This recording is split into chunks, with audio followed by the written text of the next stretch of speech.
ఇది నువ్వు ఏదైనా కోల్పోయని బాధపడుతున్నావు, నువ్వు ఒక ఆనందాన్ని కోల్పోయావని బాధపడుతున్నావు, ఒక సంబంధం బ్రేక్ అయిపోయిందని బాధపడుతున్నావు, ఒక ఫ్రెండ్షిప్ బ్రేక్ అయిందని బాధపడుతున్నావా, లేకపోతే నిన్ను బాగా ప్రేమించే వాళ్ళు దూరం అయ్యారని, నీతో చక్కగా మాట్లాడే వాళ్ళు దూరం అయ్యారని, నీ బంధువులు నీకు దూరం అయిపోయారని, లేదా నీ కుటుంబ సభ్యులే, నీ తమ్ముడు కావచ్చు, నీ చెల్లి కావచ్చు, నీ అక్క కావచ్చు, నీ అన్న కావచ్చు, ఎవరో ఏదో కారణం బట్టి, అది మంచి కారణమో చెడు కారణమో, whatever it is, are you feeling that inside?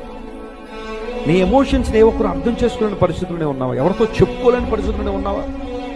When you come to God, God can restore everything that you have lost. నువ్వు కోల్పోయిందంతా దేవుడు మనలో ఏం చేయగలడు? ఆయన don't worry, don't be anxious. దేనికి నువ్వు చింతపడాల్సిన అవసరం, దేనికి దిగులు పడద్దు.